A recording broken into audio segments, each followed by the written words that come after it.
ಅದರಲ್ಲೂ ವಿಶೇಷವಾಗಿ ವೀರಶೈವ ಸಮಾಜದ ಅಧ್ಯಕ್ಷರಾಗಿರ್ತಕ್ಕಂಥ ಹಾಗೂ ಯುವ ನಾಯಕರಾಗಿರ್ತಕ್ಕಂಥ ಶರಣು ಮೋದಿಯವರ ಒಂದು ನೇತೃತ್ವದಲ್ಲಿ ಇವತ್ತಿನ ದಿನ ಒಂದು ಹೊಸ ಮೋದಿ ಎನರ್ಜೀಸ್ ಅಂತಕ್ಕಂಥ ಈ HP ಪೆಟ್ರೋಲಿಯಂನಿಂದ ಒಂದು ಹೊಸ ಬಂಕನ್ನು ಇವತ್ತು ಲೋಕಾರ್ಪಣೆ ಮಾಡಿದ್ದಾರೆ.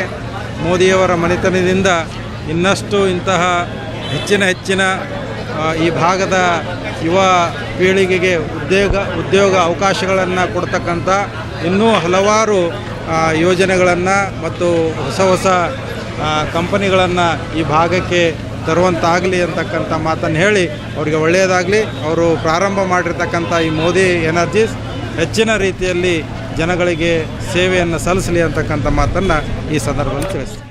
ದಿನಾಂಕ 23 ಜೂನ್ 2025ರಂದು ನಾವು ಡಾಕ್ಟರ್ ಶರಣ್ ಕುಮಾರ್ ಮೋದಿ ಅವರ ಫ್ಯಾಮಿಲಿಯಿಂದ ನಾನು ಮಲ್ಲಿಕಾರ್ಜುನ್ ಮೋದಿ ಅವರ ಸುಪುತ್ರ ಮಲ್ಲಿಕಾರ್ಜುನ್ ಮೋದಿ ಇವತ್ತು ನಾವು ಏನು ಅಂದರೆ ಹೊಸದೊಂದು ಪೆಟ್ರೋಲಿಯಂ ಸ್ಟಾರ್ಟ್ ಮಾಡಿದ್ದೀವಿ. ಅದ್ರ ಹೆಸರು ಮೋದಿ ಎನರ್ಜೀಸ್ ಅಂತ. ಅದು ಇಲ್ಲಿಂದ Annapurna cross to government hospital road ಮಧ್ಯದಲ್ಲಿ ಅಪೋಸಿಟ್ ಟು TVS ಶೋರೂಮಲ್ಲಿ ಇದೆ.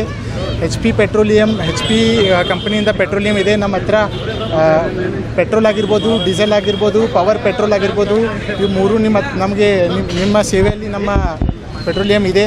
ನಾನು ಎಲ್ಲ ಕಲಬುರಗಿ ಮಹಾಜನತೆ ಏನು ಹೇಳಬೇಕೇನೆಂದರೆ, ಇವಾಗ ಭಾಳ ದಿವಸದಿಂದ ಈ ರೋಡಲ್ಲಿ ಯಾವುದು ಪೆಟ್ರೋಲ್ ಪಂಪ್ ಇರಲಿಲ್ಲ. ಇಲ್ಲಿಂದ ಹೋಗಬೇಕಂದ್ರೆ ಇಲ್ಲಿ 3 ಕಿಲೋಮೀಟರ್ವರೆಗೂ ಹಿಂದ್ಗಡೆ ಯಾವುದು ಪೆಟ್ರೋಲ್ ಪಂಪ್ ಇಲ್ಲ. ಇವಾಗ ಎಲ್ಲ ಜನರ ಸುಲಭತೆ ಆಗಬೇಕಂತೂ ಅದ್ರಗೋಸ್ಕರ ನಾವು ಇಲ್ಲೊಂದು ಪೆಟ್ರೋಲಿಯಂ ಮಾಡಿದ್ದೀವಿ. ಎಲ್ಲ ಜನರಿದ್ರನ್ನ ಉಪಯೋಗ ತೊಗೋಬೇಕಂದು ನಾನು 2 ಮಾತು ಮುಗಿಸ್ತೀನಿ. ಮೋದಿಯವರು ಅಖಿಲ ಭಾರತ ವೀರಶೈವ ಮಹಾಸಭೆ ಜಿಲ್ಲಾ ಘಟಕದ ಅಧ್ಯಕ್ಷರು, ಆತ್ಮೀಯರು, ಸರಳ ಸಜ್ಜನಿಕೆಗೆ ಹೆಸರಾದವರು, ಬಹಳ ಕಾಯಕಕ್ಕೆ ಮಹತ್ವ ಕೊಟ್ಟವರು.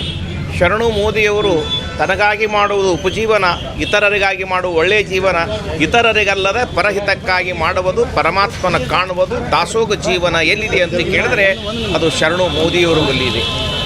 ಕಾಯಕವೇ ಕೈಲಾಸ ಅಂತ ಇನ್ನು ಬಸವ ತತ್ವವನ್ನು ಹೇಳ್ತಾ ಇದೆ. ಆ ತತ್ವಕ್ಕೆ, ಸಿದ್ಧಾಂತಕ್ಕೆ ನಿಷ್ಠರಾಗಿರ್ತಕ್ಕಂಥ ಶರಣು ಮೋದಿಯವರು ಇವತ್ತು ದೊಡ್ಡ ಉದ್ಯಮಿದಾರರು. ಇವತ್ತು ಪೆಟ್ರೋಲ್ ಪಂಪನ್ನು ಉದ್ಘಾಟನೆ ಮಾಡಿಸಿದ್ದಾರೆ ಪೂಜ್ಯರ ಕಡೆಯಿಂದ, MP ಅವ್ರ ಕಡೆಯಿಂದ. ಅದನ್ನು ಯಶಸ್ವಿಯಾಗಿ ನಡೀಲಿ. ಇನ್ನೂ ಇಂಥ 100 ಪಂಪ್ಗಳು ಅವರ ಹೆಸರಿನಿಂದ ರೆಡಿ ಆಗಲಿ ಅಂತ, ತಯಾರಾಗಲಿ ಅಂತ ಹೇಳಿ ಹಾರೈಸ್ತಾ ಇದ್ದಾರೆ.